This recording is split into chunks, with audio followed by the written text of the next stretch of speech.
To beidzot visi smaidīgi. Mīļie, ja jūs zināt, kas notiek tur aizmugurē, ka viņas gatavojas tāda pozitīva enerģija, droši nedaudz solīšus priekš, lai mēs visi varam sanākt droši. Ja kāds nācat tuvāk, mēs arī var būt ar jums. Liels prieks, urā.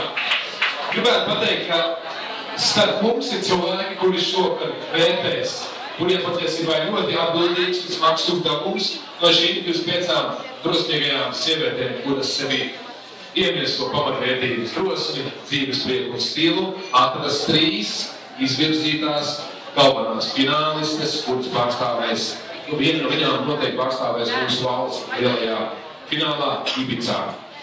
Bet par to pēc brīža tagad gribētu jūs iepazīstināt ar Pago Šūriņu, kurai būs tas smagais uzdevums. Kā jau minēju, viens no galvenajiem, un arī viņš ir teicis, ka skatoties uz šīm 25, viņš redz ļoti spēcīgi konkurenti pārējām 24, kuras baidās un gaida latvieti Ibicā.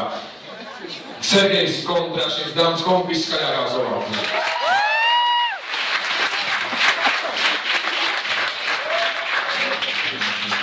Šūriņa ir arī Martīni Rojala kastinga idejas ģeneratori, un šovakar pārstāvis būs Baltijas reģiona galvenais tirdzniecības direktors Jevgenijs Savikovs. Aplausus Jevgenijam! Tagad mums būtieši tev pacēls Martīni Rojala. Dāmas kungi, man arī tas mazais gods būt par meitenēm un arī viņas vērtēm. Tā kā es viņas diezgan labi iepazīstu, tad man balss būs ļoti maiga. Un es esmu laimīgs, varu būt kopā ar viņām šeit un palīdzēt viņām izdarīt to, ko viņas ir gatavojušas. Taču, lai nebūtu tā, ka šodien tikai ir vīrieši, un šis vērtējums kļūst subjektīvs, mums ir arī viena dāma, kura esmu droši sevi iemieso drosmi, stilu un dzīves prieku. Aplausi Bogdanai Kondrašinai. Bravo!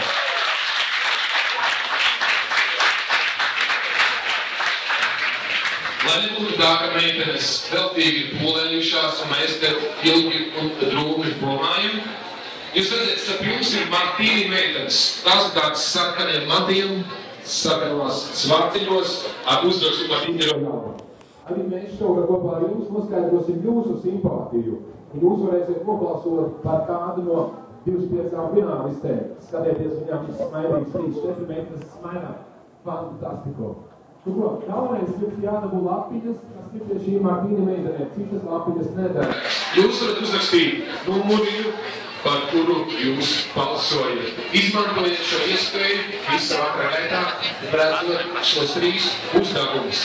Tātad pirmais uzdevums jau ir veikts, drosmi mēs aizējam. Svarīgi ir uzzināt, kāda meitenēm ir stila izjūta. Tādēļ, tad, kad jūs iegūsiet kādu, no jums noteikti iegūs 12 apkopāris, 12 kleitas, viss būs garlaicīgi, jo jums jau viss būs. Tad nākamais uzdevums meitenēm ir ļoti interesants, mēs esam nepacietīgi gaidījuši nākamās 10 minūtes, kuru laikā meitenēm būs šis uzdevums jāveikt. Jūs katru tūlīt saņemsiet baltu maisiņu, savukārt maisiņā ir tēkrekliņš. Maisiņā ir šķēres, maisiņā ir lentītes, un jums ir 10 minūtes, lai darītu, ko gribat ar šo krekliņu. Griez, līmē, siet, bet pēc 10 minūtēm mēs redzēsim, kā meitenes demonstrēs to, ko viņas var izdarīt ar šo krekliņu, uzvalkot to uz sevis. Ja kāda nevilks uz sevis, būs jānāk kāda ir. Tā kā meitenes tūlīt saņemsiet,